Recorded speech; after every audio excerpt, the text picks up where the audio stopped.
Assalamualaikum warahmatullahi wabarakatuh. Perkenalkan, nama saya Widiani Garasti Nehla Afandi dari kelas 04 Program Studi Manajemen dengan IPM 252200156. Pada kesempatan kali ini, saya akan mempresentasikan sebuah studi kasus manajemen sumber daya manusia pada perusahaan PT PLN Persero. Pada presentasi kali ini, saya akan membahas latar belakang kasus, permasalahan yang terjadi, analisis berdasarkan teori manajemen sumber daya manusia, serta solusi yang logis dan aplikatif. Lalu masuk ke latar belakang kasus, yaitu PT PLN Persero merupakan perusahaan milik negara yang bergerak di bidang penyediaan tenaga listrik di masyarakat. Sebagai perusahaan besar, PLN memiliki peran penting dalam memenuhi kebutuhan listrik masyarakat.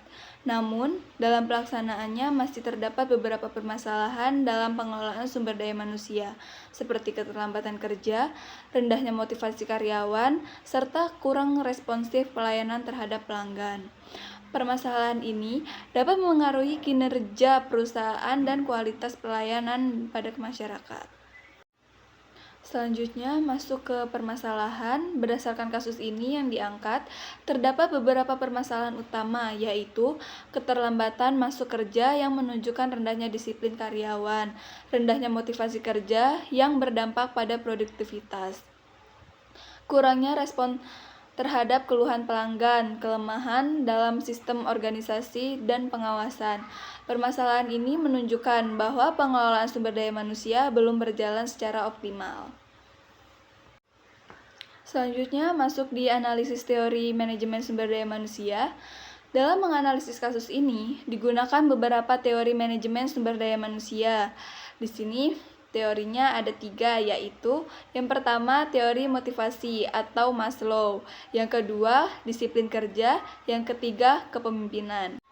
Menurut teori kebutuhan Maslow, karyawan membutuhkan penghargaan dan aktualisasi diri. Jika kebutuhan ini tidak terpenuhi, maka motivasi kerja akan menurun. Selanjutnya, yang kedua yaitu disiplin kerja. Disiplin kerja merupakan kesadaran dan kesediaan karyawan untuk menaati peraturan perusahaan. Keterlambatan menunjukkan rendahnya tingkat disiplin kerja. Lalu yang ketiga, kepemimpinan. Gaya kepemimpinan yang kurang tegas dapat menyebabkan lemahnya pengawasan terhadap karyawan.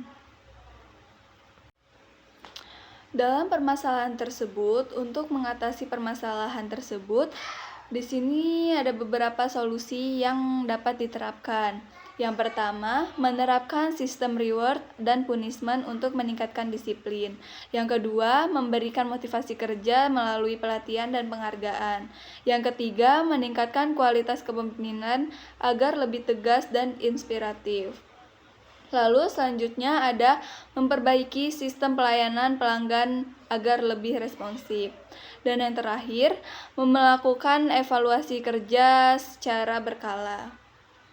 Solusi ini diharapkan dapat meningkatkan kinerja karyawan dan kualitas pelayanan perusahaan. Jadi, berdasarkan pembahasan yang telah disampaikan, dapat disimpulkan bahwa pengelolaan sumber daya manusia yang baik sangat penting bagi keberhasilan perusahaan. Permasalahan seperti rendahnya disiplin dan motivasi kerja dapat diatasi melalui penerapan strategi sumber daya manusia yang tepat. Dengan adanya solusi yang efektif, diharapkan kinerja karyawan dan pelayanan perusahaan dapat meningkat secara optimal. Demikian presentasi yang dapat saya sampaikan. Terima kasih atas perhatian Bapak dosen dan teman-teman sekalian. Wassalamualaikum warahmatullahi wabarakatuh.